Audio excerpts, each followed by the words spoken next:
기쁨과 성령이 충만하니라 하는 제목으로 같이 말씀을 받겠습니다. 하나님을 통해 같은 선교 팀원으로 세워진 바울과 바나바는 비시디아 안디옥이라고 부르는 그 지역에서 예수 그리스도의 복음을 전합니다. 이제 두 사람이 이제 명실상부한 선교팀이 되어서 이제 선교 사역의 개념으로 이제 그렇게 복음을 전합니다. 한 교회를 담임하는 목회자, 담당 목회자, 담임 목사 이런 개념이 아니라 이제는 교회를 벗어나 사람들의 삶의 현장으로 뛰어들어가서 소위 선교 사역을 시작하는 또 한 팀으로 부름받은 그런 바울과 바나바를 우리는 봅니다. 오늘 이 본문의 장면은 바울과 바나바의 최초의 선교 사역입니다. 그리고 그 대상자는, 선교의 대상은 당시 그 지역에 이주하여 살고 있던 유대인들이었습니다. 사실은 비시디아 안디옥이라고 하는 이 도시는 이방 도시예요. 그런데 이 도시에 먹고 살겠다고 여기 이주해서 살고 있는 흩어진 디아스포라 유대인들이 있었습니다. 그 유대인들에게 복음을 전했던 것입니다.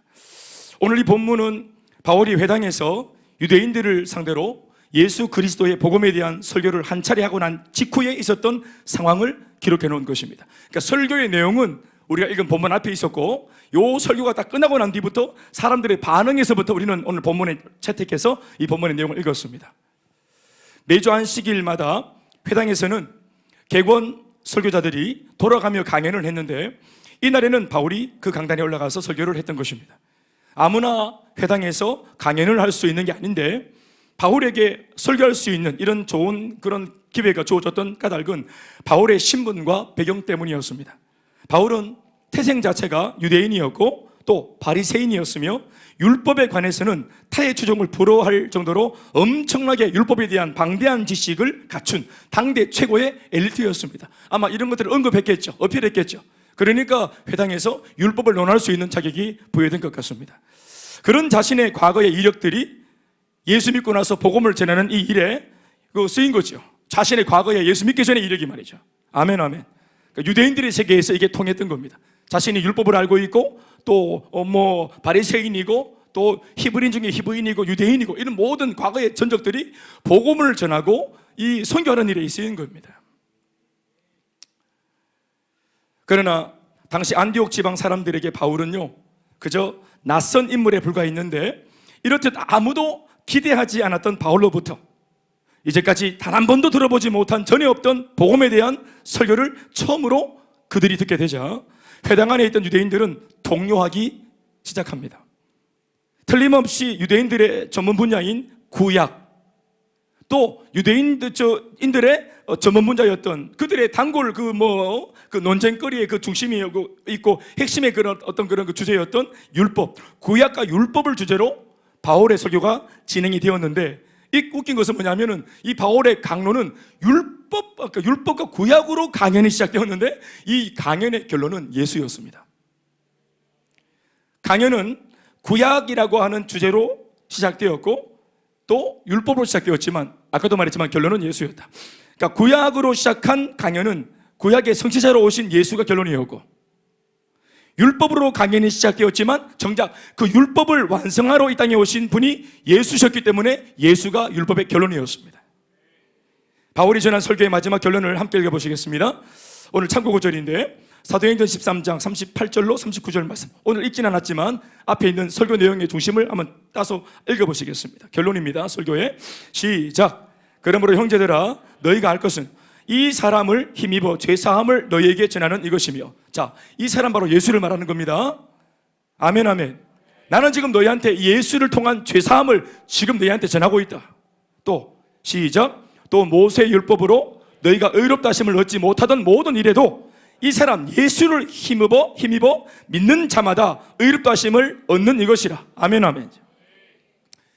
그러니까 구약과 율법, 이거 사실은 교회에서 유대주의자들이 늘 자기들이 써먹는 자기들이 완전 그냥 거기서 그냥 핵심의 내용을 쥐고 있다고 말하는 자신들의 전유물이었어요.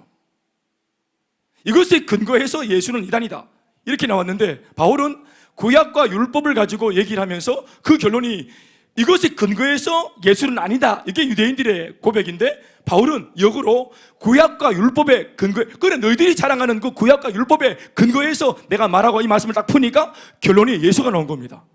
그러니까 기가 막힌 거죠. 완전 바울 정말 기가 막힌 사람이에요.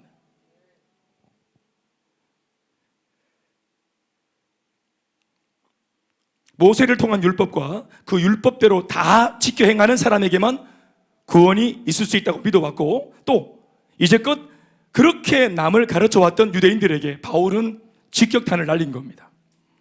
바울은 대놓고 모세의 율법으로는 의롭다 하심을 얻지 못할 것이고 오직 예수를 믿을 때 진정으로 의롭다 하심을 얻을 수 있다면서 그들에게 예수 그리스도의 살아있는 생명의 복음을 전했습니다. 놀라운 것은 이와 같은 내용의 설교를 듣고 상당수의 유대인들이 엄청나게 감동을 받았다는 것입니다. 유대인들은 예수 얘기 듣고 감동받으면 안 되는데 중요한 것은 반응은 숨길 수 없어요. 반응은 결론입니다. 사람의 내면의 반응이라고 하는 것은 결론이에요.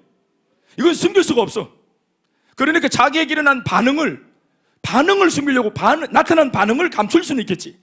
그러나 순수하게 들은 메시지 앞에서 내 마음이 정직하게 내 속사람 영혼이 그 복음 앞에 반응하는 것은 이거는 원천적으로 숨길 수는 없는 겁니다.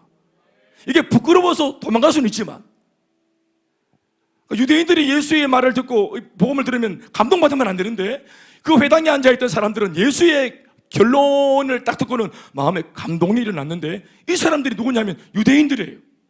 감동받으면 안 돼요. 그런데 감동을 받아요. 왜요? 복음이 진짜니까. 숨길 수 없습니다. 그럼요.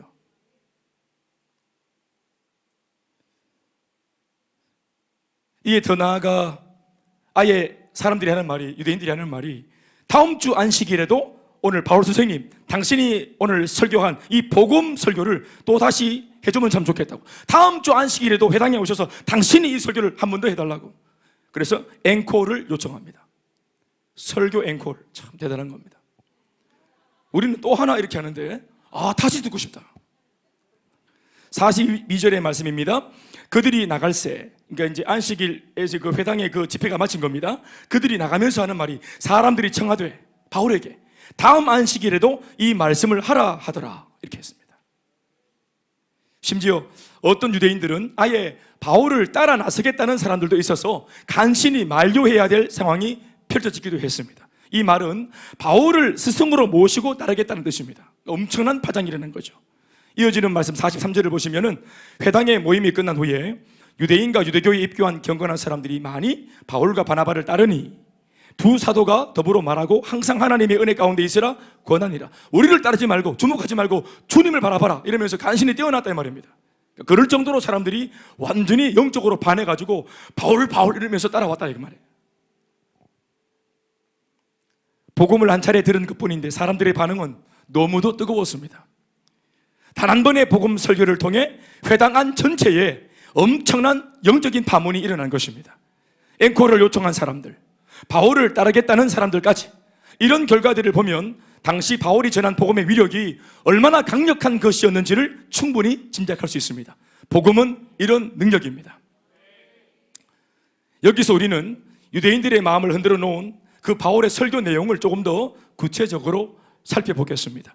바울이 선포한 설교 내용의 주제는요, 다른 게 아닙니다. 오직 한 가지, 예수가 그리스도시다. 예수님이야말로 우리의 구원자시다. 이것이 주제인데 이 주제를 가지고 이 주제를 증명하기 위해서 바울은 유대인들이 이미 잘 알고 있던 구약의 내용 중에서 선이 굵은 몇 가지의 주제를 활용합니다. 총 4가지입니다. 이걸 실제로 앞에 있는 본문을 읽어보시면은 이 4가지를 주제로 가지고 설교를 막 합니다. 그리고 그 설교의 결론이 아까도 말했지만 예수면 안 되는데, 그냥 모세여야 되는데, 율법이어야 되는데, 우리 행위해야 되는데, 이게 아니라 이걸 푸는데, 구약을 푸는데 결론이 예수였다 이 말이에요. 그 첫 번째는 출애굽 사건이었어요. 바울이 예수를 메시아라고 증명하기 위해서 그들의 전문 분야였던 구약을 파들어가면서 건드렸던 첫 번째 주제가 출애굽 사건이었어요. 여러분, 출애굽 사건의 의미는 예수님의 구원 사건인 줄 믿습니까? 그 당시 그들이 홍해바다를 건넌 사건은 우리가 예수 믿고 거듭나는 사건이 본어게인 사건입니다. 바울은 나중에 고린도전서 10장 말씀에 가서 뭐라고 말하냐면, 이 홍해바다를 건넌 사건을 뭐라고 말하냐면은 세례다 이렇게 말합니다. 세례받은. 그러니까 세례가 뭡니까? 옛것은 죽고 새 것으로 다시 거듭나는 걸 말하는 것입니다. 홍해바다 이전에 있던 나와 홍해바다를 건넌 내가 다른 겁니다. 아멘이십니까?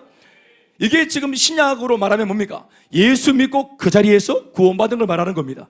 우리 중에 지금은 누구도 예수 믿을 때 저 먼 이스라엘 나라 가가지고 홍해 바다를 건너면서 구원받는 사람은 없습니다.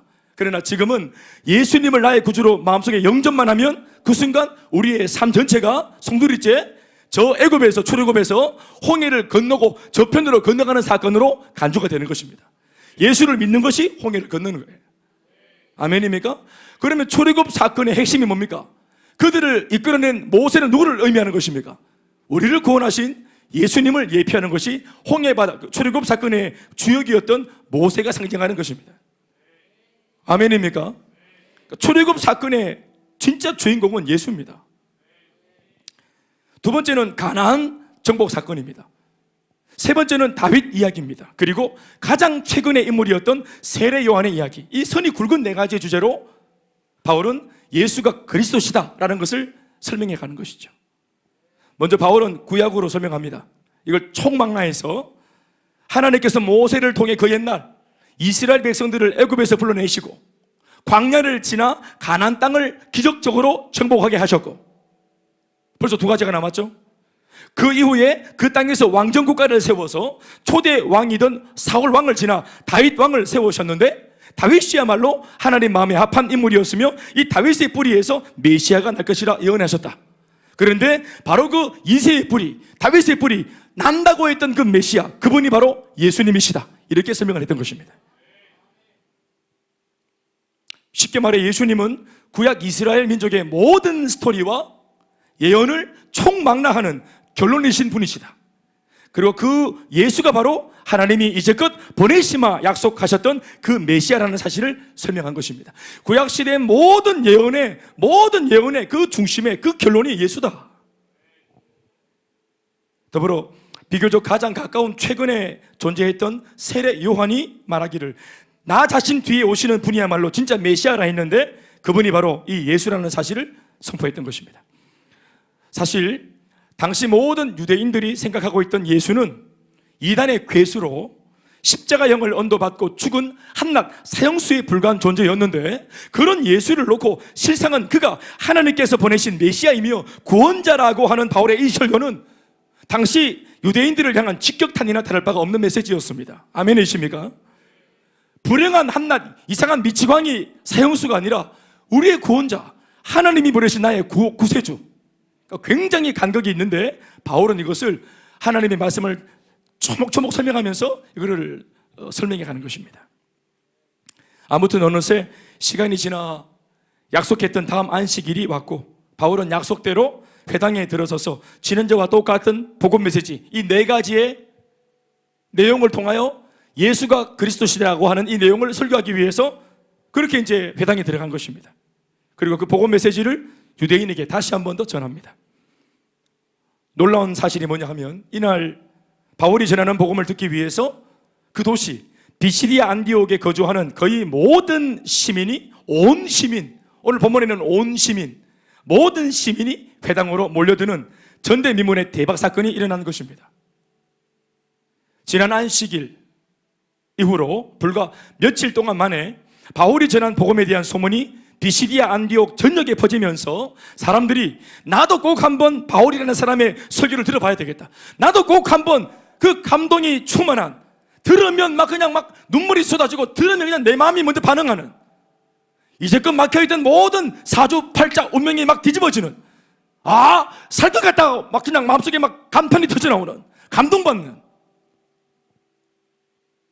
어쩌면 이 예수가 내 인생의 진정한 해답일 수도 있겠다라는 결론에 이르게 만들어주는 그 복음의 메시지, 나도 한번 들었으면 좋겠다. 이게 온 시민 전체가 이 소문을 듣고 한 명도 헛소문이다, 헛소리다 하지 않고 시민들 전체, 그냥 도시의 사람들 전체가 작은 회당에 다 몰려왔습니다. 아멘이십니까? 44절 말씀은 이 상황을 이렇게 보도하고 있습니다. 그 다음 안식일에는 온 시민이 거의 다 하나님의 말씀을 듣고자 하여 모이니, 할렐루야. 교회가 오늘도 정확한 복음만 가지고 있으면 그렇게 전도가 되는 겁니다. 우리가 애써 전도하지 않아도 갈급한 자, 포로된 자, 눌린 자, 눈먼 자들이 인생의 해답이 필요하기 때문에, 아멘입니까? 그러니까 인생에 답이 없어요. 그러니까 앞에서 답이 없어서 죽겠다고 말하는 사람을 놓고도 그냥 같이 그 얘기를 들으면 이게 사인인 줄 모르고, 살려달라는 이게 사인인 줄 모르고 그냥 같이 하염없이 그냥 술 마시고 같이 술 친구가 되어줄 뿐 더 이상의 해답을 줄 수 없는, 아무리 친해도 30년 40년 지기 친구라도 막 죽고 싶다고 말하는 이 친구의 내면 속에 깃들어 있는 이 심각한 문제, 인생의 문제에 대해서 해답을 제시할 수 없습니다. 같이 밤지 새고 그 넋두리를 들어주고 같이 술잔 기울이면서 같이 막 부어라 마셔라 할 수 있지만 인생의 정확한 답을 못 준다 이 말입니다.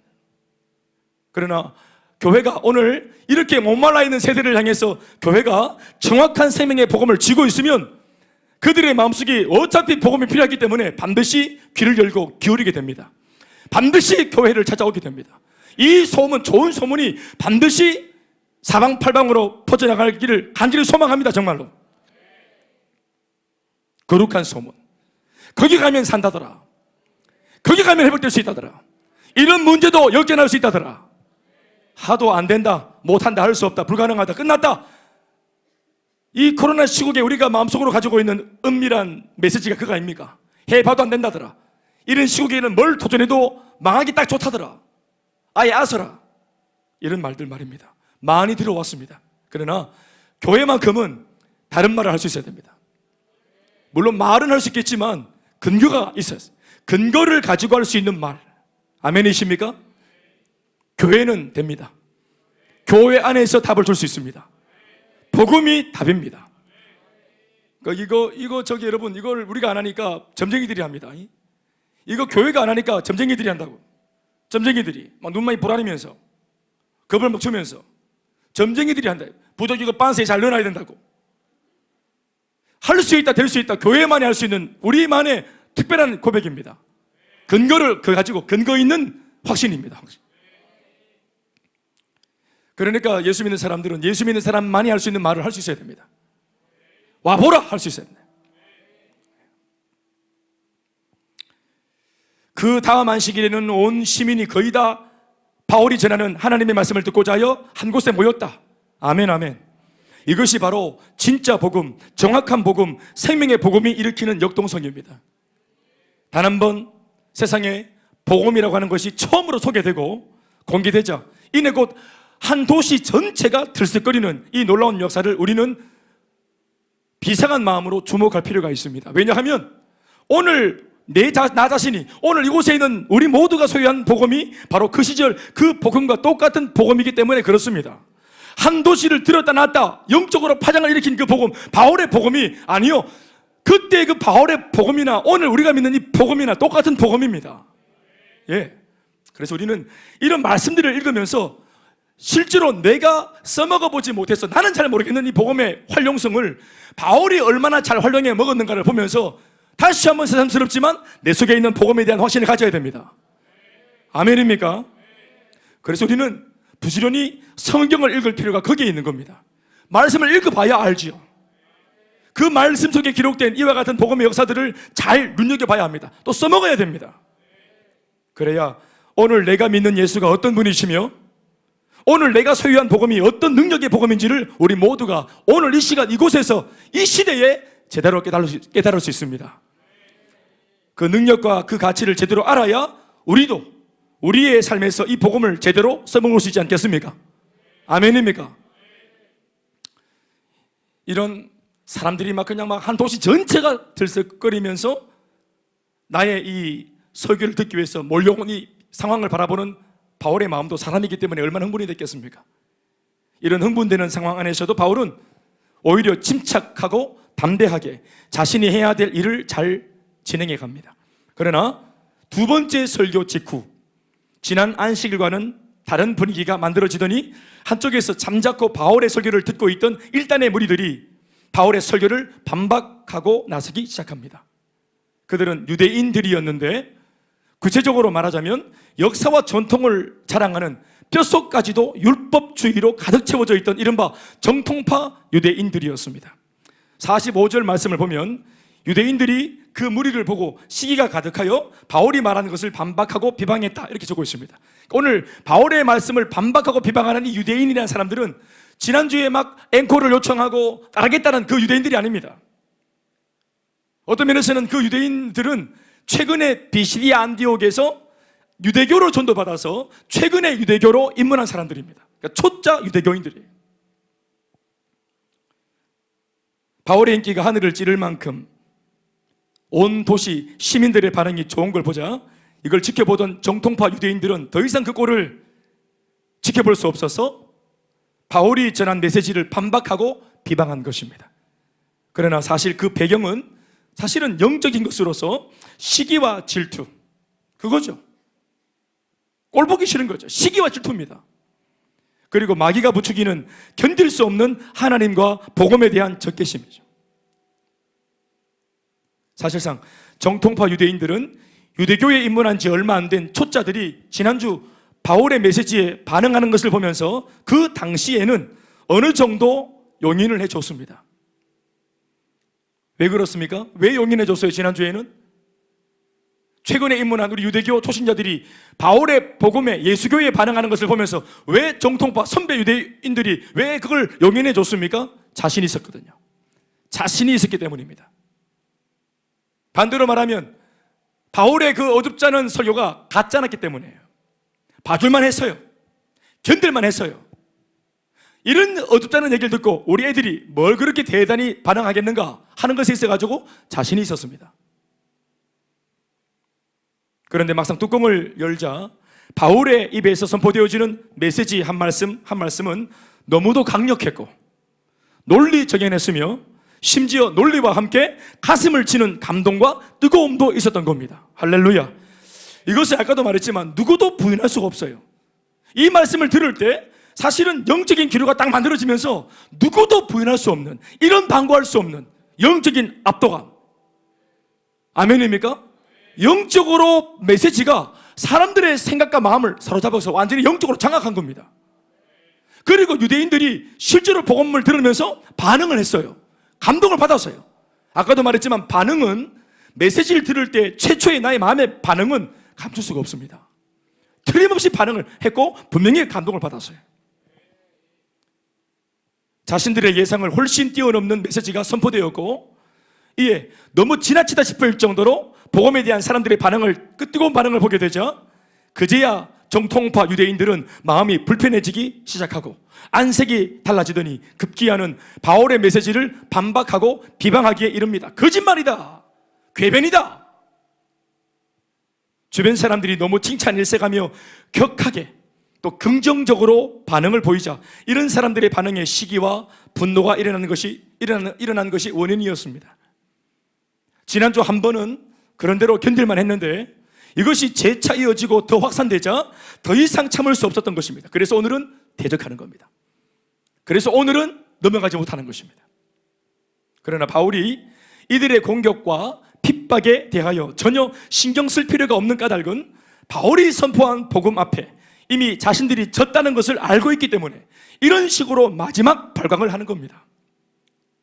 공격과 핍박의 형태로 바울에게 어려움을 주려고 하고 있지만 사실은 유대인들이 공격을 하고 바울은 지금 막 그냥 의뢰 입장에서 공격을 당하는 입장인 것처럼 보입니다. 상황은.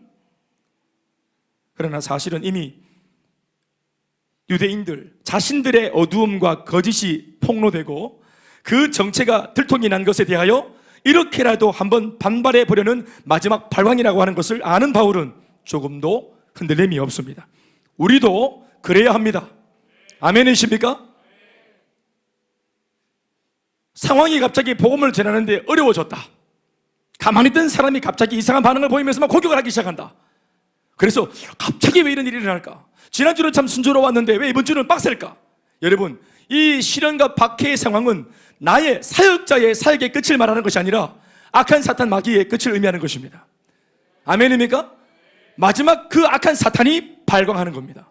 왜? 자기의 끝인 것을 이미 자기가 알았기 때문입니다.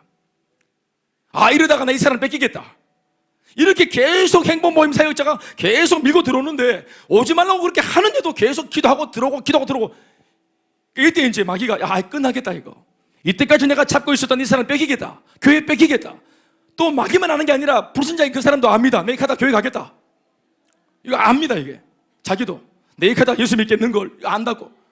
그래서 오지 마세요. 이거 뭐냐면은 예? 오지 마세요 이렇게 말했는데 이것까지 넘었으면 나는 끝나는 거다. 나는 끝났다. 마지막 한번 딱 엄포를 놓아보는데 이거를 영적인 눈으로 딱 놓지 못하고 내가 끝인갑다 하고 포기하면 끝나는 것이라.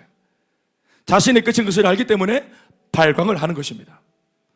광풍, 풍랑이는 바다. 갑자기 막 풍랑이 막 일어나고 광풍이 막 그냥 비바람을 쏟아부으면서 예수님이 타고 가는 배를 막 막았습니다.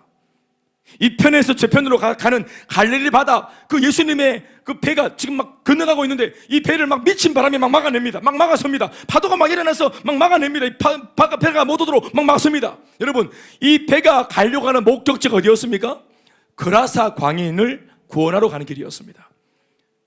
예수님의 이 배의 행보는 이 바다를 건너 저 땅에 있는 그라사라고 하는 동네에 지금 그 마을 사람들 전체가 귀신 들렸다가 포기해버린 이 사람을 구원하기 위해 예수가 해답으로 그 사람한테 가고 있는 것입니다. 그러니까 이 그라사 광인을 놓치기 싫어서 풍랑도 바람도 막 모든 환경을 총동원 하는 것입니다. 그러나 예수님은 속지 않습니다. 분명히 사람은 막는갑다, 오늘이 아닌갑다, 일기가 이상하네, 이거 좋아지면 오자 하고 뱃머리를 돌렸을 겁니다. 그러나 예수님은 속지 않습니다. 그라사 광인이 무슨 사람이에요? 어떤 사람? 광인 미친 사람이에요. 여러분, 마귀에게 완전히 미친 사람 광인은 복음에 미친 광인이 살리는 겁니다. 세상에 미친 사람은 복음에 미쳐있는 사람만이 답을 줄 수 있습니다. 죽겠다, 포기하려고 한다, 나는 끝났다라고 이렇게 거짓의 메시지 앞에 확신을 가지고 있는 사람을 살릴 수 있는 사람은 진실된 복음의 메시지에 확신을 가지고 있는 사람만이 살릴 수 있는 것입니다. 광인은 광인이 살립니다. 그러니까 예수님이 보십시오. 바람도 파도도 막 돌파하잖아. 미친 겁니다. 예수님이 미치신 거예요. 뭐에? 영혼 구령의 열정에.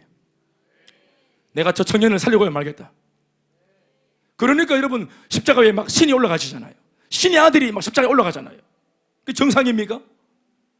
인간 사랑의 눈이 멋인 겁니다.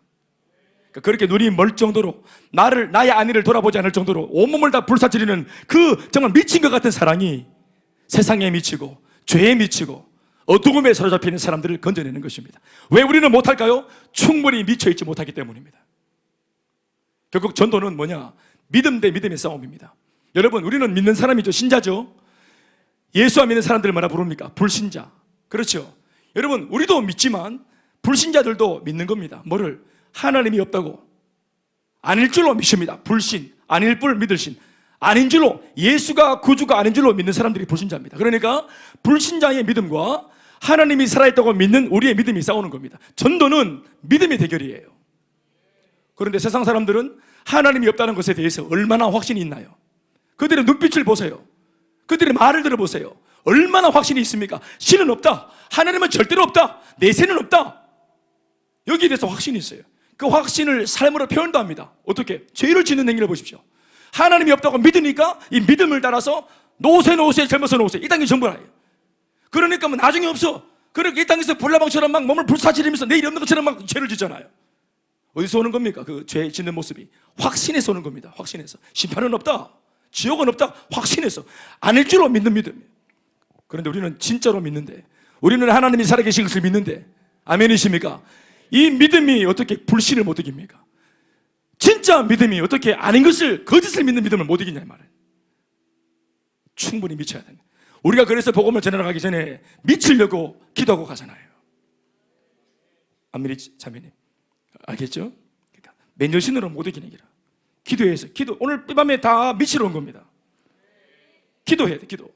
한 주간 내내 얼마나 맨정신으로 돌아왔습니까? 지난 주일날 분명히 은혜 받고 돌아갔는데 월화수목 금 딱 지나면서 맨정신으로 다 돌아왔죠. 은혜는 사라지고 현실적이고 돈이 보이고, 내가 해야 될 것 같고 정신이 돌아왔어요. 그래서 우리 오늘 다시 이 밤에 왔습니다. 알딸딸 해야 됩니다. 그래서 오직 성령으로 충만함을 받되 술 취하지 마라. 술 취하지 마라. 이는 방탕한 것이니 오직 성령으로 충만함을 받아라. 술 취함과 성령 충만을 이 띄워놓고 같이 비유하잖아요. 술 취하지 마라. 이건 방탕한 것이니까 성령으로 취해라. 그렇게 말하는 겁니다. 그러니까 취하면 똑같다 이 말이라. 술에 취하는 것이나 성령에 취하는 것이나 취하면 결과가 비슷해. 그래서 우리가 사랑하는 자매한테 손 한 잔 먹고 고백을 하잖아요. 한두 잔 먹고 알딸딸해서 그 새벽에 편지 썼다가 아침에 일어났다가 깜짝 놀라서 이거 누가 썼노? 부끄러운 편지를. 술김에 쓴 편지 부끄러워 깨면은 그거 다 찍잖아요. 그 옛날 헤어진 여자친구한테 막 문자 보내고 술김에 아침에 일어났더니 100통이나 보내고 내가. 충만하면은 담대해지지 않겠습니까? 제가 경험한 어느 가정의 한 남편의 이야기입니다. 제가 부교육자 때 만났던 분입니다. 자신의 부인이 교회를 다니는 지인을 따라 처음으로 교회에 나가 보겠다고 하자 그 남편은 자신은 종교의 자유를 인정하는 사람이기 때문에 당신 좋을 대로 하라 합니다. 자기는 합리적이고 민주적인 방식의 가장이다. 이걸 뭐 좀 강조하고 싶었던 모양이죠. 또 막상 아내가 교회를 나가더니 표정도 좋아지고 감정도 좋아지자 괜찮은 듯이 반응합니다. 당신 교회 다니니까 괜찮아졌네. 이렇게 하면서 이렇게 응원도 합니다. 주일 아침에 막 일어나서 깨워주기도 합니다. 교회 가야지 하고. 그러나 자신의 아내가 어느 순간, 그게 언제인지 모르겠어요. 부지불식한 어느 순간 은혜를 받으면서 양육 받는다 개사고, 자꾸 바인드 들고 왔다 갔다 해서고, 집에서 자꾸 숙제한다 개사고, 기도해야 된다 하면서 옆방 가가 막 기도해 사투면은 그 아버지 찾고, 분명히 이상하네. 우리 장인 돌아가셨는데 아버지라 개사고 그렇게.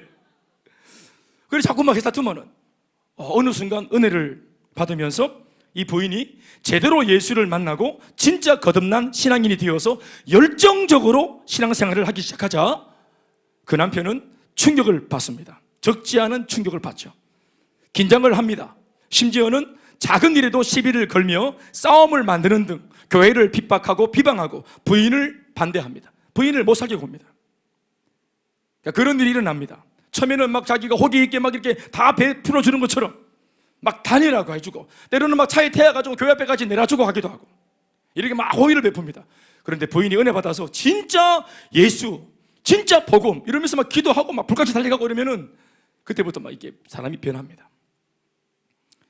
분명 신앙을 통해 자신의 아내가 좋아졌음이 명백함에도 불구하고 어느 순간부터인가 자신의 아내가 자신의 통제와 인식의 범주를 넘어서고 급기야 낯설어지기 시작하니 아내가 좋아졌다는 결과보다 이 낯설음에 대한 분노가 남편을 그렇게 만드는 것입니다. 제가 초창기 때 복음을 전할 때 부인들을 많이 만났습니다. 여자분들이 아무래도 감성적이고 복음을 전하면 그래도 남편들보다 분석적이지 않고 쪼개지 않고 의심도 덜하고, 처음에는 굉장히 막 이렇게 딱딱하게 하지만 이게 막 사람이 진심으로 딱 다가서는 걸 보면은 여자분들이 빨리 마음을 엽니다. 할렐루야. 그래서 한 가정이 복음 맞을 때 보면은 항상 복음이 이 여자분들로부터 들어갈 때가 많습니다. 좋은 자매 알겠어요? 그래서 본인이 먼저 예수 믿은 겁니다. 아시겠죠? 그리고 그 여자분들이 하나님이 여자분들을 창조하신 걸 정말 기뻐하셔야 되는데, 우리 같은 남성들은 막 이렇게 의심을 많이 하고 또 이렇게 막 하기 때문에 또 남의 말도 잘 안 들어줍니다. 우리 나이 많이 먹고 바빠 죽겠는데 뭐 남의 말을 듣습니까? 앉아가지고. 근데 여자분들은 그냥 아메리카노 이런 거 사주면은 막 그냥 앉아가 내 듣고 앉아있고 이런 그래. 그래서 은혜 받고 막 좋아져. 막 점점 좋아져. 자기가 막 회복됐다 하고 눈물 쏟으면서 남편을 용서한다고 막 그럽니다. 그러면서 이 좋은 것을 남편에게 소개하겠다고 그렇게 한다. 그때 제가 하는 말이 정말로 조심해야 된다. 그 이제 목사님을 소개하고 싶다. 남편한테. 그 정말로 조심해야 된다. 뭐냐 하면은 당신이야 나를 알고 좋은 목사님, 나한테 도움을 준 목사님 이렇게 말하지만 불신자인 남편한테는 내가 목사가 아니라 그냥 일개 외간 남자예요. 목사도 불신 남편한테는 그냥 일개 외간 남자라 말. 남편 입장에서는 내 아내가 좋아져도 남편이 나를 통해 좋아져야지. 내가 선물을 그렇게 사줄 때는 콧방귀 끼고, 어제같이 내가 그렇게 막 외식에서 스테이크 사줬는데도 반응도 없고 감동 나빴더만은 외간 남자 만나가 이렇게 좋다고 해벨레하고 내한테 가지 막 전도를 해서 그러면 열받아 보지. 조금은 열받는 거예요. 그러니까 굉장히 지혜가 필요하고 기술이 필요한 겁니다. 기술이 필요하다. 아무리 목사님이 좋아도 절대로 남편에게는 외간 남자 잊지 마시기 바랍니다. 차용재 집사님에게는 저는 외간 남자고, 마승희 집사님한테는 저는 외간 남자예요. 그 자매 우리 여자분들이 참 잘하셔요. 지혜롭게. 아멘입니까? 아멘 좀 하이소. 그리고 남편한테 잘 하셔야 된다. 그래야 마음이 열리고 목사님의 가르침도 받을 수 있는 겁니다. 아멘, 아멘. 그러니까 이 남편 보십시오. 이런 겁니다. 처음에는 자기가 자신 있는 겁니다. 내 아내가 내가 허락해주는 범주 안에서 교회를 왔다 갔다 하니까 자기가 자신 있는 거예요. 그런데 어느 순간 은혜 받고 진짜 뒤집어지면은 자기가 진짜 상상하지 못했던 이 여자분으로 바뀐다. 내 아내인데 내가 제일 잘 알아야 되는데 내 여자를 낯설어. 여자가 분명히 얼굴도 더 밝아지고 눈빛도 좋아졌지만 낯설어. 중요한 건 낯설어요. 왜 이렇게 좋아졌는지, 무슨 일이 있었는지 이걸 모르는데 남편이. 그러니까 화가 나는 거예요. 그래서 분노하는 것입니다. 이런 경우는 예수님도 마찬가지입니다.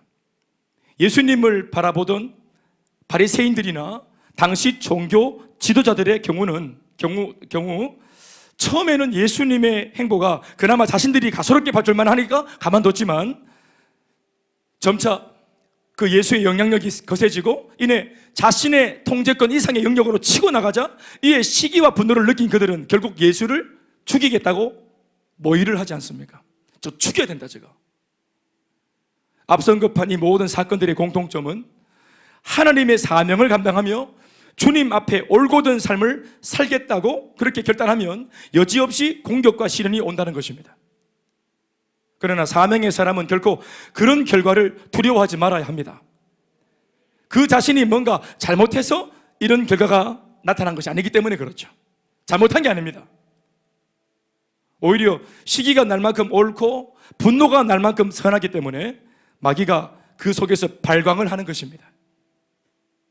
내 앞에서 갑작스럽게 이런 시련이 일어나는 상황이 무엇을 말하는 것인가 하면은 사역자의 끝이 아니라 마귀의 끝을 의미하는 것입니다. 시련이, 고난이, 위협을 느꼈기 때문에 나를 막는 겁니다. 마귀가 나한테 두려움을 느꼈기 때문에 내가 복음을 전하는 현장에 못 나가게 만드는 것입니다. 자신의 끝입니다. 시련은 내 끝이 아니라 마귀의 끝입니다. 복음의 역사 앞에서 자신의 끝을 알고 두려우니 마지막으로 몸부림을 치는 것이다. 이것을 믿습니까? 이 사실을 잘 알고 있는 바울과 바나바는 이때로부터는 복음 앞에 완강히 거절하는 유대인이 아니라 아직 한 번도 복음을 들려줘 본 적이 없었던 이방인들에게 주님의 복음을 들려주기로 결정을 하게 됩니다. 유대인들이 스스로 거절하니까, 안 믿겠다 하니까. 이 상황을 통해서 바울과 바나바는 결정을 내리는데 이제부터는 이방인들에게 복음을 전하자 하면서 처음으로 이런 결정을 내립니다. 어떤 면에서는 유대인들의 핍박과 외면과 거절이 선교의 방향을 바꾸게 한 셈입니다. 이해하시면 아멘 하실까요? 46절 말씀 보시면은 이 상황을 이렇게 적고 있습니다. 다 같이 시작. 바울과 바나바가 담대히 말하여 이르되 하나님의 말씀을 마땅히 먼저 너희에게 전할 것이로되 너희가 그것을 버리고 영생을 얻기에 합당하지 않은 자로 자처하기로 우리가 이방인에게로 향하노라. 아멘. 바울은 유대인들에게 돌아서면서 분명히 한 말씀 날립니다. 너희가 자칭 하나님을 알고 믿고 섬기는 민족이며 하나님의 선택받은 백성이라 하니 정말로 나는 너희들이 말한 대로 그렇게 될 수 있는 기회를 먼저 주기 위해서 이제껏 너희들한테 복음을 전한 것인데 결과론적으로 이 기회를 스스로 저버리고자 하니 우리도 어쩔 수 없이 너희들이 아니라 이방인들에게로 간다라고 말한 것입니다. 그러면서 바울은 돌아서면서 뼈에 사무치는 무서운 메시지 하나를 그들에게 이 복음을 거절한 사람들한테 던집니다. 46절 하반절 말씀입니다. 너희가 그것을 버리고, 그것은 복음입니다. 너희가 복음을 버리고 영생을 얻기에 합당치 않은 자로 자처하기로. 우리가 돌아서는 이유는 너희 스스로가 결정하기를 우리가 이렇게 열심히 전한 복음을 또 심지어 듣고 감동도 일어났음에도 불구하고 이 모든 것을 무시하고 부인하고 끝끝내 복음을 받아들이지 않기로 결정을 하니 우리는 돌아선다. 무슨 말입니까? 너희가 거절한 거다. 우리가 전해준 이 복음을 버리고 영생을 스스로 거절하였으니 이 책임은 너희 자신들의 몫이라는 사실을 명심해라, 이런 뜻입니다. 그러면서 바울은 우리가 이방인에게로 향하노라 라고 하면서 미련 없이 그들에게서 등을 돌립니다. 먼 훗날 그날의 유대인들은 그날 자신들이 거절한 것이 어떤 것이며 그 거절로 인해 자신들이 향후 마주할 인생 마지막 순간의 결과가 어떤 것인지를 처절하게 깨닫게 될 날이 올 것입니다. 그리고 이를 갈면서 후회할 날이 올 것입니다. 그날은 몰라요. 당장 거절한 날은 몰라요. 자기가 막 겁을 주니까, 급박을 하니까 겁이 나서 돌아서는 바울이 내가 이렇게 시련을 주니까 겁이 나서 도망가는 것처럼 뭐 그렇게 이해했을 겁니다. 그러나 오늘 말씀을 자세히 들여다 보십시오. 유대인들이 윽박을 지르고 윽박에 두렵고 무서워서 달아나는 모양새입니까? 그렇지 않습니다. 그들이 적극적으로 거절한 복음 앞에서 하나님의 사명자 바울과 바나바 일행이 스스로 등을 돌린 겁니다. 쫓겨난 게 아닙니다. 자신들은 우리 히브리서 말씀처럼 9장 27절 말씀처럼 한 번 죽는 것은 사람에게 정해진 것이요 그 후에는 반드시 심판이 있느니라. 여러분, 이 심판 앞에 설 때 그날 내가 뭘 거절했는지, 그날 내가 무엇을 외면했는지,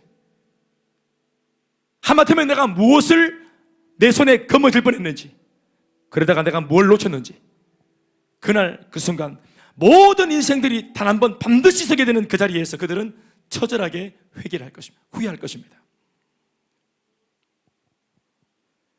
결국 이 일을 계기로 바울의 선교는 이방을 향한 선교로 완전히 자리매김하게 됩니다. 이 사건은 기독교 선교 역사에 한 획을 긋는 굉장히 중요한 의미를 가지는 사건이 됩니다. 아멘이십니까?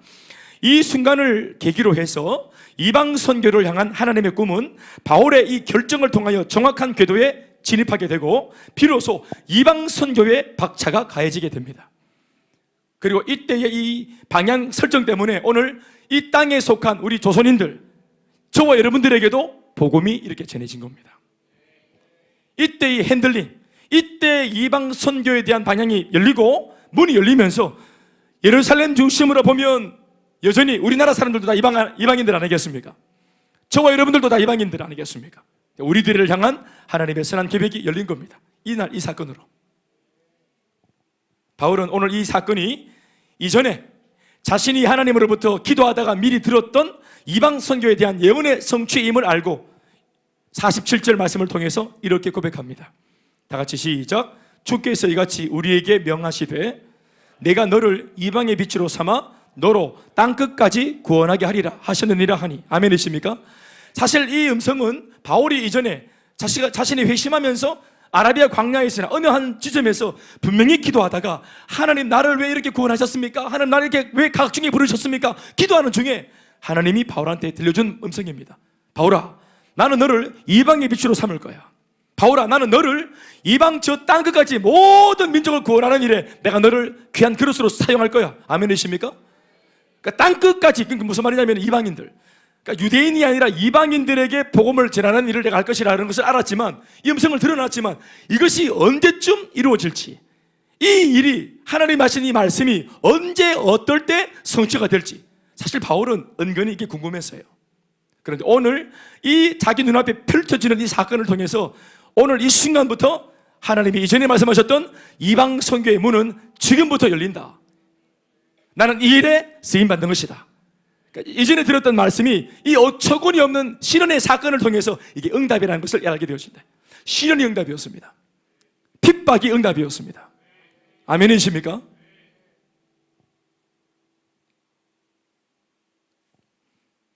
이곳 비시디아 안디옥 도시를 떠날 수도 있겠다라고 느낀 바울 일행은 자신들에게 주어진 얼마 안 남은 시간 안에서 할 수 있는 모든 노력을 통해 끝까지 복음을 전하기로 합니다. 어차피 이제 떠나니까. 유대인들이야 이제 거절했지만 이방인에게 전해야 되겠다. 왜냐하면 여러분, 비시디아 안디옥은 원래 유대인들의 땅이 아니잖아요. 거기 이주한 유대인들은 지금 복음을 거절했지만 여러분 아시죠? 비시디아 안디옥에 누가 살고 있습니까? 안디옥 사람 살고 있겠죠? 이방인이 있는 겁니다, 거기에. 아멘입니까? 그렇죠. 한 도시 안에 복음을 거절한 사람도 있지만 이 사람들은 복음의 가치를 몰라 쉽게 거절한 이 복음의 내용을 오늘 간절히 기다리고 있는 사람들이 같은 도시 안에 있습니다. 얼마든지. 아멘입니까? 이 오늘 본문 48절 기사의 내용과 같이 한 도시 안에서도 하나님께서 구원하시기로 하시기로 이미 작정해둔 수많은 이방인들은 바울이 전해준 복음을 듣고 기쁨과 감격으로 받아들이며 구원을 받게 되어집니다. 실제로. 아멘, 아멘. 말씀 보십시오. 48절. 이방인들이 듣고 기뻐하여 하나님의 말씀을 찬송하며 영생을 주시기로 작정된 자는 다 믿더라. 할렐루야.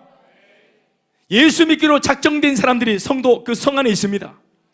우리 주변에 있습니다. 어떤 사람? 예수 믿고 구원받기로 작정된 사람. 이번 시즌 행복 모임을 열면 반드시 내가 여는 행복 모임을 통해서 나를 통해 구원받기로 작정된 사람이 있습니다. 아멘, 아멘. 저는 내 앞으로 작정된 사람을 놓고 이렇게 말합니다. 고유 사명이다. 모든 사람들에게는 나만이 구원하기로 내게 작정되어진 나만의 고유 사명이 있습니다. 내가 가면 나를 통해 살고, 그러니까 하나님 말씀이 대원이 너를 통해서 구원받기로 내가 작정해놨는데 이걸 몰라 내가 게으르고 나태해서 안 움직이면 이 사람의 구원의 시기가 늦어지는 것이라. 작정된 사람이 누군지 모르기 때문에 우리는 모두에게 복음을 전해야 되고, 구원받을 때가 그 시기가 언제인지 모르기 때문에 우리는 아무 때나 모든 때에 복음을 전해야 되는 것이에요. 무시로. 아멘이십니까? 전해보면 압니다. 아시겠습니까? 이건 발견되어지는 거예요. 구원받기로 작정되어진 사람은 처음에 누군지 몰라요. 그러나 복음을 딱 전해보면 내가 전하는 복음 앞에 반응하는 사람의 이 반응을 보면서 이 사람이었구나를 알게 되어진다. 이 사람이구나. 아멘, 아멘. 내가 오늘 하필 이렇게 빡센 사람 만난 게 아니라, 여러분 아시죠? 하나님이 애초부터 나를 통해 예수 믿고 내가 여는 행복 모임을 통해서 구원받게 하시기로 하나님이 작정한 사람을 나한테 이미 붙이시고 예비해 놓으신 겁니다. 우리는 그래서 이 시즌에도 행복 모임을 100개 가깝게 열었고, 우리가 열어놓은 이 수많은 행복 모임 속에 작정된 사람들이 틀림없이 와서 복음을 듣고 구원을 받고 있는 것입니다. 이 말 참 좋지 않습니까? 구원받기로, 영생을 얻기로 작정된 사람들. 그러니까 여러분, 복음을 전하는 전도자는 내가 뭘 역사를 일으키는 것이 아니라 이미 하나님이 구원하기로 예비해 놓은, 숨겨놓은 사람들 우리는 뭐 하는 겁니까? 발견하는 거예요. 내가 막 작업을 하는 것이 아니에요. 내 힘으로 누구를 하는 것이 아니에요. 하나님이 이미 구원하려고 숨겨놓은 사람들 우리는 가서 그 현장에 가서 발견하는 거예요. 그러니까 발견하려면 가야죠. 찾아야죠.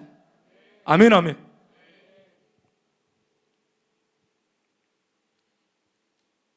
생각해보면 같은 한 도시 안에서 오늘 이 이방인들이 듣고 받아 구원의 기쁨을 누리게 해준 이 복음은 어제 같은 지역에 사는 유대인들이 거절한 복음이라는 사실이 얼마나 아이러니한지 모릅니다.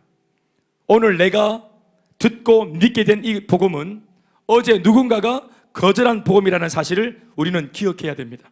여러분, 이 대구 땅을 보십시오. 우리는 대구에 살고 있잖아요. 여러분, 대구의 복음화율이 5%입니다. 한 10년 전에 8%였는데 통계 자료에 보니까, 어느 은혜에 보니까 5%로 나오더라고요.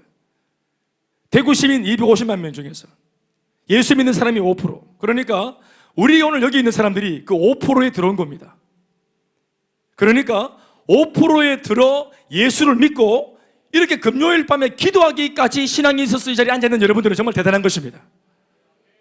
이게 무슨 말입니까? 오늘 본문대로 설명하면은 오늘 5%에 해당하는 내가 믿고 오늘 붙들고 있는 예수, 어제 95명의 사람들이 거절한 복음입니다. 이 대구 땅에서 95%의 사람들이 거절한 복음을 우리가 믿은 겁니다. 내 앞에 이 복음이 들려지기까지 내 앞에 100명 중에 95명이 거절하고 외면하고 무시한 복음을 나는 하나님의 은혜로, 그 은혜에 의하여서 믿음으로 말미암아 구원을 받은 것이라. 아멘입니까? 예수 아무나 믿는 것이 아닙니다, 여러분. 복음 앞에 들을 귀를 주시고 복음 앞에 거절하지 않고 믿겨지게 해주신 하나님 앞에 우리가 깊은 감사를 드려야 하는 이유가 여기 있습니다. 그토록 귀하신 예수님을 오늘의 나는 이렇게나 믿고 있고 확신하고 있다는 것은 정말 은혜 중에 은혜가 아닌지 몰라요. 아멘이십니까? 더불어 오늘 다시 한번 기도하는 것은 오늘도 내게 주시고자 하시는 하나님의 음성과 인도하심을 혹시라도 내가 몰라보고 거절하지 않기를 구해야 됩니다. 그렇죠. 하나님의 은혜로 간신히, 어떤 면에서는 오늘까지는 겸손하게 잘 믿고 수정해 왔다 할지라도 어느 한순간 헷가닥해서 우리도 그 옛날 유대인들처럼 눈이 가려지고 귀가 닫혀서 하나님 앞에 교만해져서 오늘 내게 주시는 주님의 고귀한 음성과 축복을 거절하고 외면하게 될까 두려운 것입니다. 부디 그렇게 되지 않도록 하나님께서 은혜 주시기를 소원합니다. 구체적으로는 나를 위해 말씀으로 권면하고 지도하는 교회와 목회자의 권유를 반박하거나 비방하지 않고 또 거절하지 않는 은혜가 우리 모두에게 있기를 간절히 소원합니다. 복음으로 인한 놀라운 일들이 계속 자신들의 주변에서 일어나 심기를 자꾸만 건드리자 정통파 유대인들도 멈추지 않고 끈질기게 바울을 괴롭힙니다. 바울이 전한 복음으로 인하여 수많은 이방인들이 예수님을 믿고 그리스도인이 되는 것을 보자 정통파 유대인들은 눈이 뒤집어집니다. 이제는 더 이상 바울이 유대인들을 상대로 복음을 전하는 것도 아닌데도 이방인들이 복음을 듣고 좋게 반응하고 변화되는 것마저도 싫은 겁니다. 그래서 할 수 있는 대로 그 도시의 유력한 사람들을 포섭해서 바울을 아예 도시 바깥으로 쫓아내게 만들죠. 50절 말씀에 다 같이 시작. 이에 유대인들이 경건한 귀부인들과 그 신의 유력자들을 선동하여 바울과 바나바를 박해하게 하여 그 지역에서 쫓아내니 했습니다. 그러나 이 한 도시에서 하나님이 주신 사명 앞에 끝까지 최선을 다한 바울과 그의 일행은 자신들이 당면한 문제를 절대로 위기로 여기지 않고 반대로 하나님의 기회의 손이 유대인들로부터 거두어진 것임을 알고 기꺼이 돌아서서 나옵니다. 어찌 보면 바울이 떠나게 된 이 상황은 바울에게 위기가 아니라 복음을 거절한 그 유대인들에게 위기가 된 셈인 것입니다. 51절 말씀 보시면은 두 사람이 그들을 향하여 발에 티끌을 떨어버리고 이고니온으로 갔다 이렇게 말을 했는데 이 모습을 보면 알 수 있는 바와 같이 바울 일행은 절대로 추방당한 게 아니라는 사실을 우리가 알아야 합니다. 발에 티끌을 떨어버렸다, 떨어버리고 갔다. 이 대목을 보면 절대로 바울과 바나바가 유대인들의 완력에 못 이겨서 쫓겨난 것이 아니라 그들 스스로 돌아서 나왔다는 것을 알게 됩니다. 똑같은 모습으로 나오더라도 이게 중요합니다. 명분이 굉장히 중요합니다. 어떤 모습으로 나왔는지 굉장히 중요하다고. 사명자의 품격과 당당함을 보여주는 이 장면은 어쩌면 당신의 사명을 감당하는 사역자들에게 하나님께서 주시는 담대함과 배짱이 아닌가 하는 생각이 들게 하는 장면입니다. 심지어는 사역자들의 내면이 그런 와중에도 기쁨과 성령으로 충만했다고 본문 마지막은 기록하고 있습니다. 52절 마지막 말씀에 제자들은 기쁨과 성령이 충만하니라. 아멘. 쫓겨나는데도, 그러니까 쫓겨나는 게 아니기 때문에 기쁘고 충만한 겁니다. 하나님께서 당신의 사명자들에게 주시는 그 비밀한 기쁨과 성령의 충만함, 그 지경까지 가본 사람들만 그 위태로운 자리에서 경험할 수 있는 하나님의 보호하심과 인도하심입니다. 이것이 바로 주의 길을 걸어가는 사명자를 결코 가라지 않고 마르지도 않게 해주는 영적인 공급이자 비밀한 축복입니다. 이것 때문에 사명자가 끝까지 가는 겁니다. 사람들은 박해하는데도, 상황은 어려운데도 이 사명을 후회하거나 저버리지 않고 계속 할 수 있는 그 마음속에 핍박이 오고 고난이 와서 몸은 좀 고대지지만 사명자의 내면 안에 있는 주님 주신 그 기쁨과 즐거움을 어떤 것도 빼앗아갈 수 없는, 이게 하나님이 그 사명자들에게 주시는 비밀한 은혜인 것입니다. 바로 이 기쁨과 충만함 때문에 중단 없는 사역이 가능한 것입니다. 구체적으로 말하면 이 기쁨과 충만함이라고 하는 것은 그 자신들이 선포한 복음 앞에 가슴 뜨겁게 반응하며 구원받고 회복되어진 수많은 이방인들입니다. 오늘 내가 전한 복음 앞에서, 내가 전한 복음을 듣고 예수를 믿고 앞에서 감격하며 세워서 있는 이 성도들, 오늘 예수를 감 믿은 초신자들, 이 사람들이 바로 나의 기쁨과 충만함의 비결입니다. 내가 전한 복음 앞에 살아난 사람들, 우리로 말하자면 행부 모임 베스트들, 우리 셀에서 말하면 바로 나의 섬김을 통해 살아난 바로 셀 가족들, 그들이 우리의 기쁨이며 자랑이자 영광의 면류관입니다. 아멘이십니까? 바울은 일찍이 데살로니가전서 2장의 말씀을 통해서 이런 자신의 심경을 잘 밝혀놓았죠. 데살로니가전서 2장 19절로 20절 말씀 다 같이 읽어보시겠습니다. 시작. 우리의 소망이나 기쁨이나 자랑의 면류관이 뭘까? 그가 강림하실 때 우리 주 예수 앞에 너희가 아니냐. 내가 전한 복음을 통해서 거듭난 너희들이 바로 아멘이십니까? 너희들이 나의 소망이고 나의 기쁨이고 나의 자랑의 면류관이다. 나는 그래서 내가 전한 복음 앞에 반응한 너희들을 보면서 나는 이 일을 쉴 수 없었고 쉬고 싶지도 않았다. 멈출 수 없었다. 20절 말씀에 바로 그런 너희가 우리의 영광이요 기쁨이다. 복음을 전하는 사명자에게 기쁨이라고 하는 것은 바로 사역의 열매인 사람입니다. 사람이 회복되는 것, 사람이 살아나는 것, 그 사람이 예수 믿고 성도만 되는 것이 아니라 더 자라서 장성해서 일꾼으로 거듭나고 사명자로 세워지는 것, 그게 우리의 기쁨인 것입니다. 제가 알게 된 거 하나 있습니다. 복음의 능력을 확신할 수 있도록 주님 은혜를 베풀어 달라고 기도를 많이 했습니다. 하나님의 살아계심을 이걸 좀 의심하지 않도록 해달라고 기도를 많이 했어요. 그런데 산에서 기도하고 몸부림치고 기도하고, 왜냐하면 상황마다 하나님의 살아계심이 희미해지니까, 굉장한 사건 앞에 놓이게 되면은 하나님의 살아계심 그 기본적인 것이 안 믿겨지니까, 흔들리니까. 그래서 기도를 자꾸 하고 이러면은 확신이 올 줄 알았는데, 제가 알게 된 게 뭐냐면은 복음을 전하면서 웃긴 게, 내가 자꾸만 뭘 받아서 하나님으로부터 뭔가를 더 받아서 확신을 갖게 하는 것이 확신이 드는 비결이 아니라, 내가 가진 복음이 확신이 없을지라도 이 복음을 내가 복음 전하는 현장에서 베스트한테 전해보면, 내가 전한 복음, 나는 사실 확신도 없어. 100% 확신 없어요. 그런데 복음을 딱 전하잖아요. 나는 100% 확신이 없는데도 전해보면 이 사람은 내가 전한 어설픈 복음을 믿어요. 나는 사실 100가지를 더 줄 수 있는데 너무 사실은 막 기분이 막 안 좋아가지고 그냥 하긴 해야 되겠고 이래가 그냥 억지로 한 5가지 내놨어요. 100가지 할 수 있는데 기분 좋을 때는, 기분 나빠서 그냥 에라이 하고 그냥 5개 내놨는데 이 사람이 5개를 허겁지겁 막 받아 먹어요. 그리고 5개 먹고 배가 부르대요. 막 감격해요. 막 눈물 쏟아요. 살겠대요. 이럴 때 95가지를 다 안 줬던 내가 황당합니다. 나 지금 너무 지금 상황 안 좋고, 나 옛날 문제 없었을 때 더 성령 충만했어. 그때는 못 전했는데, 제일 다운됐을 때 막 그냥 너무 힘들지만 하라 하니까 억지로 그냥 교회가 하니까 쓱 전했는데, 이거를 득 봤더니 사람이 살아나 버린.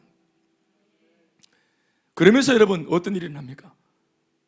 복음을 믿지 못하고 하나님에 대해서 신뢰가 더 떨어지고 신앙에 대해서 노련해지고, 그렇게 막 신앙이 막 식어친 내 눈앞에 내가 그럼에도 불구하고 전한 복음 때문에 살아난 사람을 보면서 새삼스럽게 내가 전한 이 복음에 대한 확신이 복음 전하는 현장에서 생기는 겁니다. 그리고 이 사람의 문제가 지금 굉장히 시급한데, 내가 전한 작은 복음의 메시지를 통해서 남편을 용서하겠다고 결단을 하고, 자신의 가정을 다시 품어보겠다고 결단을 하고, 자기가 등 돌리고 바깥으로 쫓아나온 등 돌린 그 가정으로 돌아가겠다고 이 청년들이 결단하고, 이런 걸 보면서 하나님의 살아계심에 대해서 기도하는 자리에서 느끼는 것이 아니라 복음을 전하는 이 현장에서 이 베스트의 반응을 보면서 새삼 내가 믿는 하나님의 살아계심에 대해서 더 깊이 알게 된다. 그러니까 복음을 전하면 계속 신앙이 살아납니다. 예전에는 내 거 그냥 계속 묵상하고 갈고 닦고 기름치고 이랬는데, 이것으로 확신하려고 그랬는데 아니고, 이 무기를 써먹어 볼 때, 실전에서 써먹어 볼 때, 그럴 때 이 날이 선다. 복음이. 아멘입니까? 칼집의 칼은 녹습니다. 그러나 칼이 자꾸만 쓰면 날이 세운다. 아멘입니까?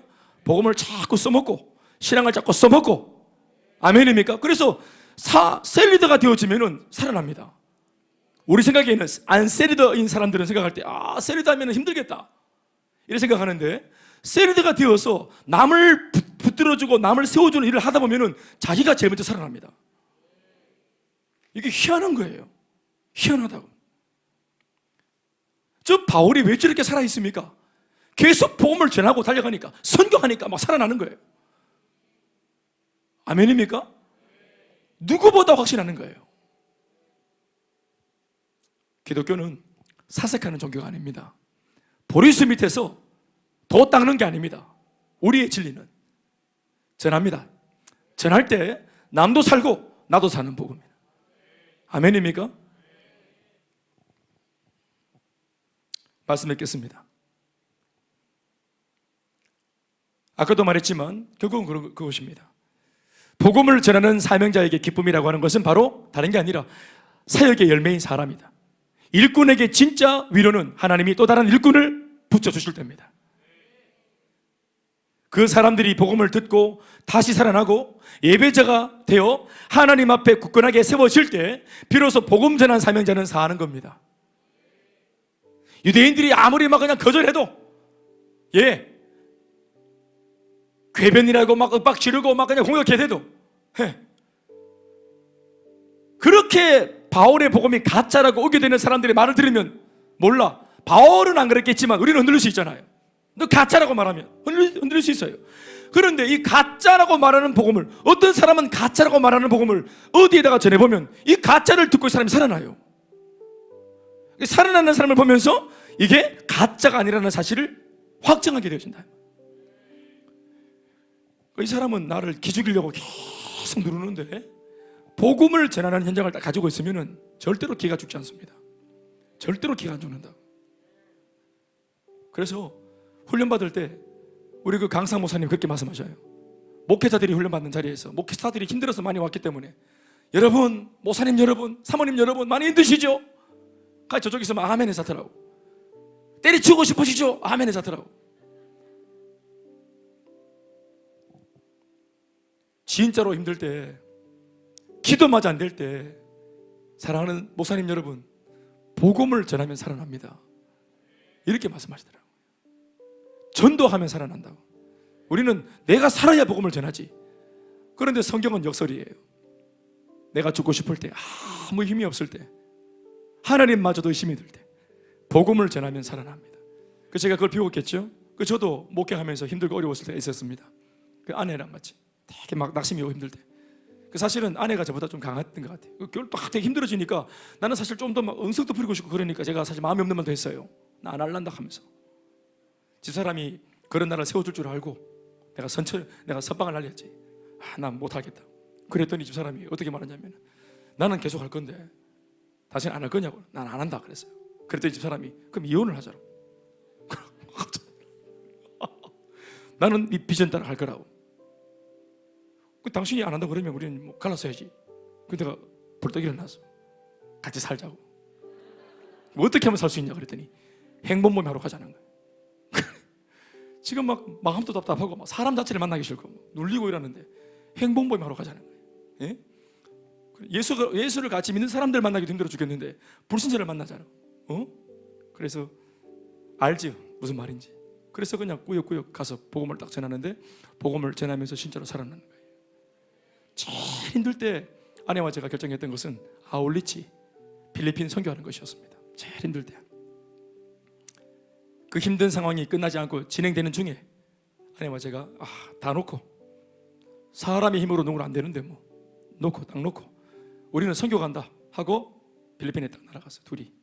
그래서 거기서 아무것도 모르는 해맑은 청년이 되어서, 목사도 아니라 청년. 그래서 내가 우리 조원들한테 말했어요. 청년이라 불러다오, 오빠라고 불러다오. 그러면서 막 뛰어다녔어요. 보통 목사님이라고 막 사실 선교지 가면 한 팀에서 막 예우해 주거든. 그런 거 없어. 막 뛰어다니고 막 비가 막 쏟아지면 전도하다가 다 천만 배 때 들어갈 때, 그때 우리는 바로 뛰쳐나가지고, 그 당시 그 단기 선교사가 김병준이었는데, 병주이도 우리를 가이드해야 될 현지 선교사가 천만 배 때 들어가 있더라고. 너는 뭐 하노? 너 목사에게 나와 있는데 티 나오나?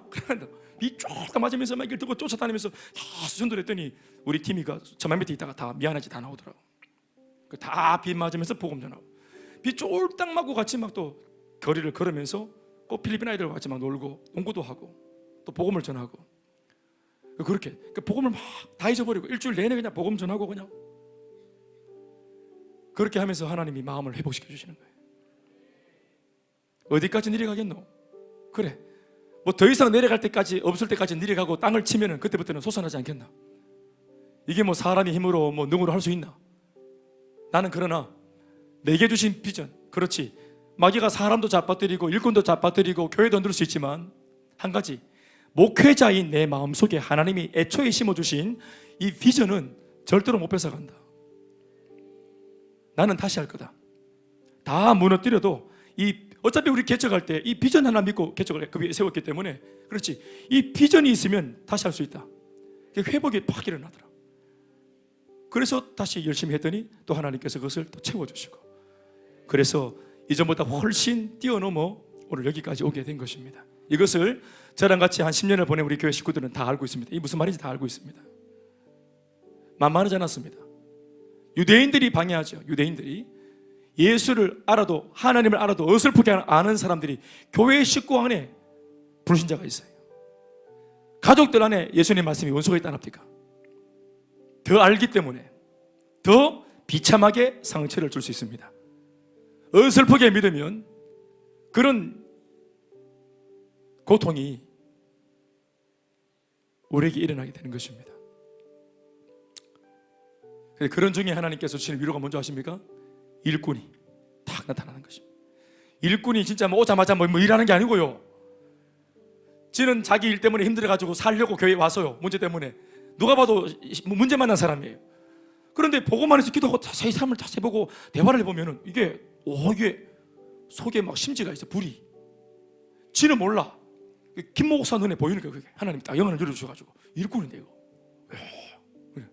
박태자 집사님 일꾼인데 어떻게? 예?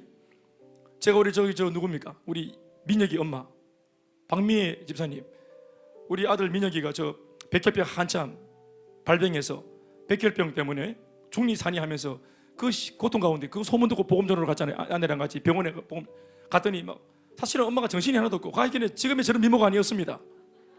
그때 정신이 하나도 없었기에 살리려고 완전 그냥 이렇게 다 설명 안 해도 알겠죠.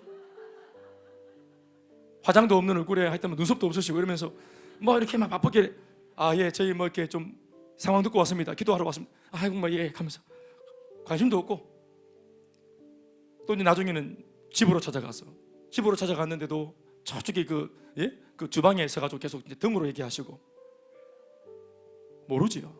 근데 제가 아들한테 지고지순 병을 앓고 있는 아들을 살리기 위해서 살뜰하게 대하는 그 엄마를 내가 보면서 이 어머니가 예수를 믿고 복음을 제대로 깨닫고 사명에 붙들리면은 아들을 대하여 이렇게 하듯이 자기에게 붙여주신 모든 영혼들을 이렇게 섬기지 않겠나. 이거 하나님 버리신 일꾼이구나. 그리고 이 사람이 복음으로 세워지면 이 가정의 이 문제, 이 병 문제가 회복될 줄로 믿습니다. 이런 마음이 생겨요. 복음을 전했지. 우리 지금 민혁이가 다 얼마나 나은지 모릅니다. 할렐루야. 예.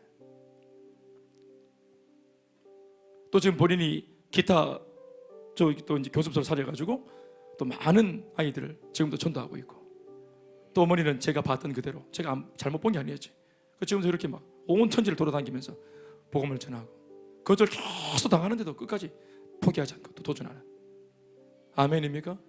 그랬더니 하나님께서 저런 일꾼한테, 저 일꾼이 저한테 위로고, 그러면 박미애는 김 목사한테 일꾼인데 그럼 박미애는 뭘로 위로받노? 이윤선. 리더님 제발 좀 그렇게 하지 마세요. 리더님 그렇게 한다고 무슨 열매가 있어요? 헛수고 리더님 이렇게 당하는 걸 보기 싫어요. 저는 하지 마세요. 자기 기준에 열심히 하는 리더를 주저앉혀갖고 지체를 만하게 하려고. 지가 하면 되지. 같아지려면은 또이또이 되려면은 활력하는 사람을 주저앉혀갖고 또이또이가 되지 말고 네가 올라서서 하는 또이또이가 돼야 돼. 근데 감사하게도 이게 딱 본인이 이번에 은혜 받고 바뀌어가지고, 리더님 제가 뭘 도와드릴까요? 제가 필요하면 언제든지 말씀하세요. 제가 하겠습니다. 딱 바뀌어. 그러니까 미애 집사님, 권사님이 눈물로 알고 보니 나는 이런 일꾼 저런 일꾼 세워보려고 애를 썼는데 손에 잘 안 잡히던데, 돌아보니까 옆에 있는, 말없이 늘 옆에 있었던 이 윤선 권사가 어느새 영적으로 식은 들고 철이 들어서 함께 하겠다 이렇게 말하는 동력자로 세워지더라. 이게 멀리 있는 일꾼이 아니고 위로가 아니라 옆에 있는 이 사람이 위로였구나. 이거를 알게 된 우리 모두가 그렇게 하는 것입니다. 아멘입니까? 동력자, 나와 같은 비전으로 같은 길을 걸어가는. 그러니까 유대인들이 방해하고 핍박하면 고통을 주는데, 하나님을 좀 아는 사람들이 식은들어 은혜 받고 돌아서서 바울의 힘이 되어주면 얼마나 좋겠노? 안 그렇습니까? 여러분들이 금요일까지 나와서 교회 위에 기도할 사람 정도면은 여러분들이 우리 교회에 그런 일꾼이 될 가능성이 높아요. 여러분들이 그 일꾼의 그 자리에서 제일 근거리에 있는 사람이 아니겠는가 싶어요. 이렇게 밤에 나와서 기도를 하는 사람인 거 보면은. 사랑하는 여러분, 여러분들입니다. 여러분들이 우리 교회의 등불이고 우리 교회의 미래입니다. 아멘입니까? 그렇게 옆에 사람 인사하십시오. 당신이 제게 위로자 소망입니다. 당신이 저의 자랑입니다. 아멘입니까? 이 맛에 하는 거, 이 맛에. 마지막으로 이 말씀을 읽으면서 마치겠습니다. 두 구절을 읽을 건데 데살로니가전서 3장 7절에서 8절 말씀 다 같이 한번 읽어보겠습니다. 시작. 이러므로 형제들아 우리가 모든 궁핍과 환난 가운데에서 너희 믿음으로 말미암아 너희에게 위로를 받았노라. 그러므로 너희가 주 안에 굳게 선즉 우리가 이제는 살리라. 아멘. 예, 목회자가 하는 말입니다. 성도 여러분, 여러분들이 목양을 받고 목회자의 권면을 받아들여서 순종하더니 이제는 이렇게 그 말씀대로 살다가 이렇게 일어나는 걸 보니까, 회복되는 걸 보니까, 주 안에 굳게 선 것을 보니까 이제서야 내가 살겠습니다. 아, 살겠다, 살만난다. 세리드가 쇠가빠지게 섬겼는데 셀 가족들이 회복되어지고 설 때, 그때 내가 살겠습니다. 당신 때문에 살겠다고. 우리 모두가 그런 입장이 있습니다. 서로를 세워주고 살만하게 만들어주는 멋진 동역자가 될 수 있기를 바랍니다. 모든 영광 하나님께 박수하시겠습니다.